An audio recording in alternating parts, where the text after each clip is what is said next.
याद है मुझको वह दिन जब मैं शादी करके ससुराल आई। सब कुछ अनजान सा था। मेहमान चले गए, मैं ससुराल में ही रह रही थी। इनको आपके बेटे को गुड़गांव जाना था और वो अपनी नौकरी के लिए चले गए। सब कुछ अनजाना सा और मैं सारे दिन रोती रहती थी। मुझे घर की बहुत याद आती थी। मैं खाना बनाती पर बहुत बार मैं खाना नहीं खाती थी। आंसू रुकने का नाम नहीं लेते थे तो आप मुझे ऐसे सीने से लगा लेती थी।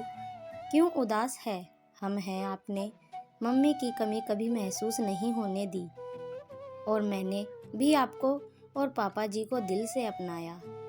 धीरे धीरे हम एक दूसरे को समझने लगे और छोटी छोटी बातों पर हंसने लगे। समय कैसे बीत जाता था पता ही नहीं चलता था। कुछ दिनों के लिए नंद और भाभी भी आती और हम मिलजुल कर काम करते, बाजार जाते और एक साथ सीरियल देखते। कितना अच्छा समय बीत रहा था। ससुराल ससुराल नहीं लगने लगी थी, अपना घर लगने लगा था।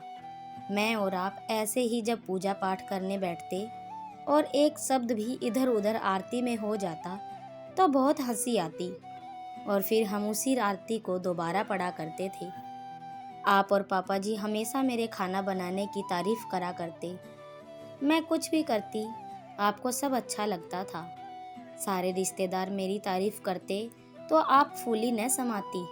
वह प्यार मिला और आपने भी बहू को बेटी बनाने में कोई कसर नहीं छोड़ी। जब दादी सास का ऑपरेशन हुआ और मैंने उनका ध्यान रखा तो आप ढेरों आशीर्वाद दे डालती और दादी सास सब अम्मा जी कहते थे।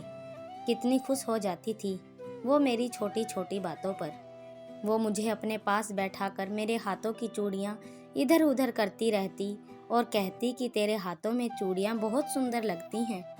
और हम उनसे पुरानी बातें सुना करते थे। मेरे 2 बेटे हो गए, समय पता ही नहीं चला। वो दोनों आपको और पापा जी को कितना प्यार करा करते थे।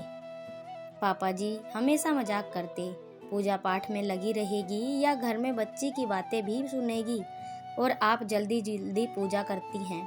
पापा जी आपसे हंसी मजाक करते, खूब ध्यान रखते थे। ऐसे ही घर का माहौल मेरे मायके में भी था तो और अच्छा लगता। हंसी खुशी से सुबह से रात हो जाती, पता ही नहीं चलता था। 7-8 महीने बाद मैं गुड़गांव चली गई और आप 2-3 दिन पहले से ही रोने लग जाती थी। आप जैसे कोई माँ अपनी बेटी की विदा होने पर रोती है, आपके आंसू रुकते ही नहीं थे। अम्मा जी भी कितना रोई थी याद है मुझको। और जब हम 2-3 महीने में किसी त्योहार पर घर आया करते तो आप मेरी पसंद की हर चीज़ बना रखती और जब मैं कहती आपने इतना कुछ क्यों बना दिया, मैं खुद कर लेती, तो आप कहती कल से तुम मुझे कहाँ रसोई में जाने देगी। इसलिए पर शायद भगवान को यह हंसी खुशी मंजूर नहीं थी। खुशी का माहौल में ना जाने किसकी नज़र लग गई और आपकी तबीयत खराब हुई। शुगर की वजह से आप बेहद कमज़ोर हो गई और एक दिन जब डॉक्टर से चेकअप कराया तो कैंसर ने जकड़ लिया था। आपको आंतों का कैंसर था। हमने सब कुछ जी जान से आपके ना जाने कितने ऑपरेशन करा दिए, सही हो जाए किसी तरह। पेट में एक के बाद 2 और 2 के बाद 3 बैग लग गए थे।